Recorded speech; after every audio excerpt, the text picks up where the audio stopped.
Hi, I'm Adam Jahns from the Chicago Sun-Times, and I'm joined here in the Sun-Times closet by my colleague Mark Potash. All right, Mark, we have to preview the Bears game against the Lions. It's Jimmy Clausen. Let's start with there. He is taking over for Jay Cutler.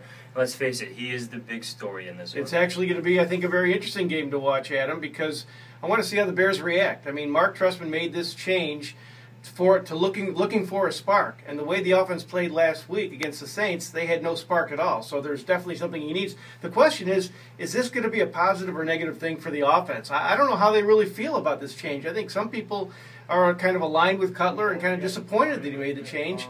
So I'm really going to be looking to see if the offense plays with any kind of spark at all, because based on what we've seen, it's very, very doubtful. Now, we saw Jimmy Clausen work late after practice with his skill position guys, Martellus Bennett, Matt Forte, Alshon Jeffrey.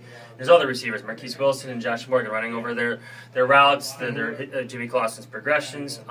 No sign of Jay Cutler out there, though, helping Jimmy Clausen through them. David Fales was the one snapping the ball to him. Now, Jay Cutler officially is his backup on Sunday against the Lions. David Fales, Mark Trestman said, will not be active, but pretty interesting to see. Yeah, I don't want to make a big issue of Cutler and whether he really helped him or not. I mean, Jay Cutler is Jay Cutler, and I think he's been really good as far as handling off-the-field stuff or non-football stuff.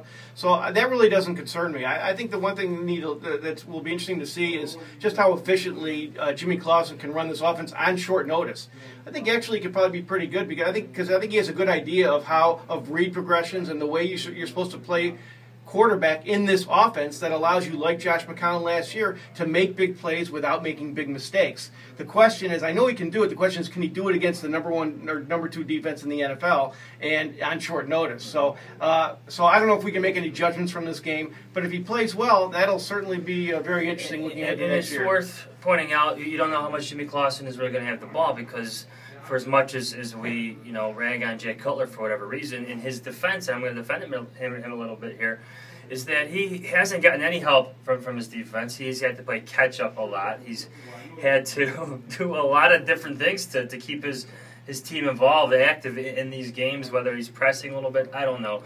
He looks like it sometimes, but that's what happens when you're playing backup or trying to chase teams from when you're down really big like other teams have been. Yeah, I agree it's going to be a tough spot to be in, but again, Jimmy Clausen, I think if he just plays kind of a simple and solid game, I think you can give him a chance, at least show them what kind of quarterback play you can get out of this offense. I think that's what McCown showed last year, and I think if Jimmy Clausen can kind of emulate that, I think that'll tell the Bears which direction they want to go in the offseason. That said, I do have the Lions, and I believe you have? I have the Lions as well.